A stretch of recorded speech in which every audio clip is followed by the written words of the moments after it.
Okay, so on to our stropping. First things first, I'm gonna tell you a little bit about this strop and just prepare it a little bit for the job to be done.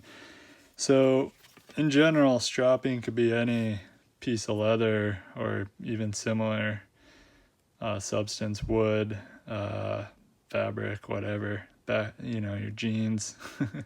But I like to use a really hard leather, so I use this horse butt.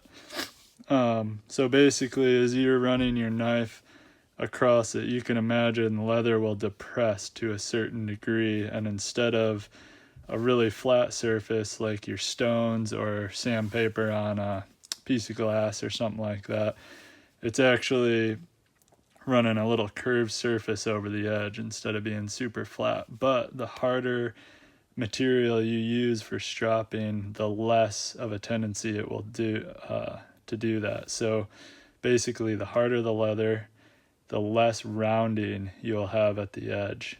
So that's it's not necessary, but it's just I've found I like these quite a bit. I got them from Tools for Working Wood.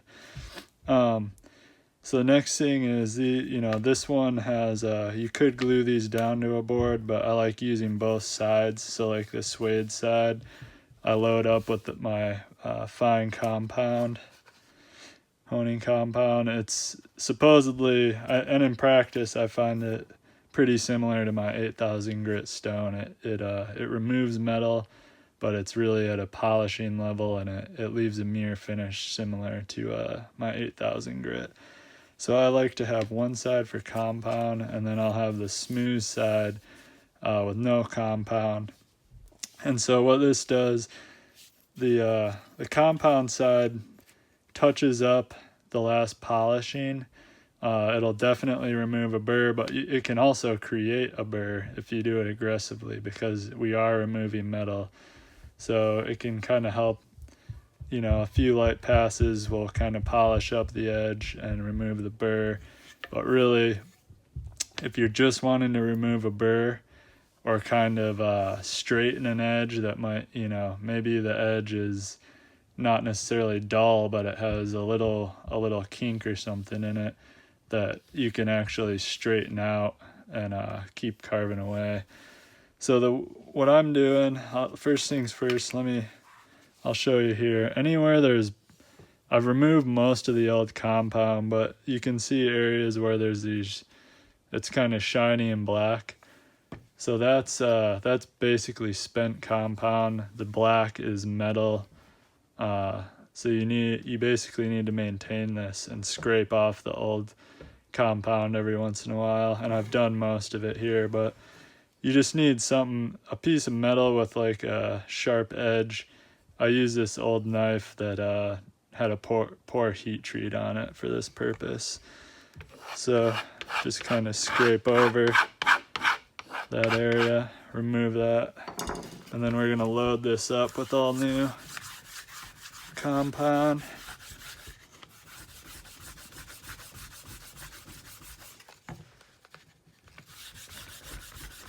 And it makes sense to you don't have to do this every time you use this thing, but it tends to make sense for me to redo the compound when I sharpen, because I've probably been using the strop to maintain the edge between sharpenings.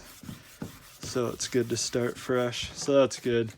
So you can see we're all new, pretty much all green there. So that's ready to go. So I've got my little batch of Sloyd knives here. I took all the way 1,000, 4,000, 8,000 grit on the stones.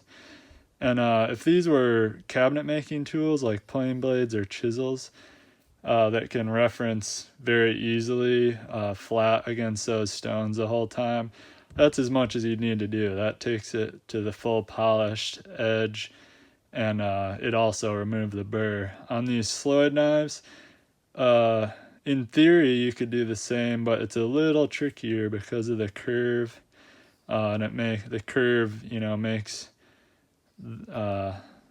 it this level, this plane unflat as well. So it's tricky to ride a slight curve on those stones and assure that you polish all the way to the edge and remove the burr along the entire edge. So I tend to give them a light stropping on the compound just in case I missed any part of the edge. It'll polish it up and remove most of the burr, and then I will switch to this side and do just make sure the rest of the burr is removed and the edge is all tuned up. The other advantage here is I'm trying to remember, I believe I got this concept from Peter Galbert's book, Chairmaker's Notebook, but the idea being that a perfectly sharp edge right off the stone can be almost too aggressive in the cut. It'll dive right into the wood and be kind of hard to control and bring back out of the wood. So on like Sloyd knives and draw knives and stuff, it can benefit. I mean, I know I stress not to do a secondary bevel at the edge, but what we're doing is just at a super micro level, just barely rounding over the edge just a little bit. It's not really impacting the sharpness, but it's just taking a bit of the aggression out of the cut. So that's kind of the theory behind why I strop after sharpening all the way up to 8,000. So again, similar in theory to the stones, you want to pretend this is a stone and that it's flat, and you want to, same deal, you want to roll your bevel until you feel it registering against the flat. And never do, you can, on the strop, you only want to do strokes away from the edge. You never want to come like that. You'll cut right into the strop. So I'm just doing a few light passes, watching. You can kind of see, let's see here, you'll see the gap disappear like that, and that's where you want to be. The other side's a little trickier because you can't see it, so you have to just do it by feel.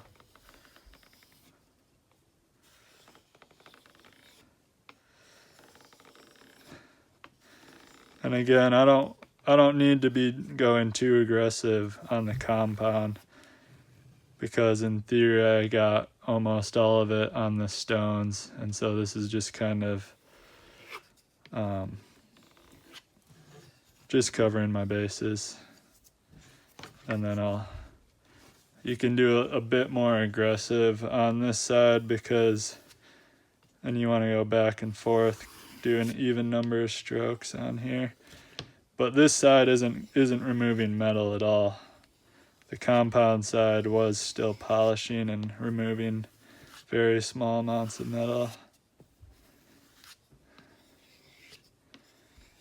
And so there you have it. That whole edge is going to be really nicely polished between the stones and a little light run over the compound.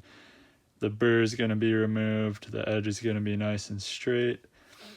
Let's see.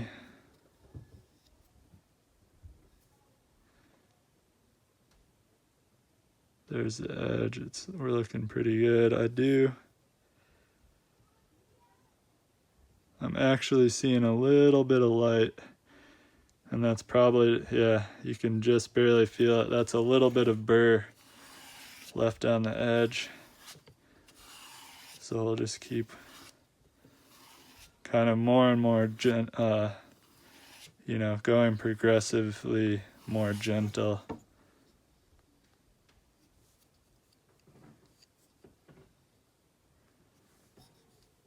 Yeah, there we go.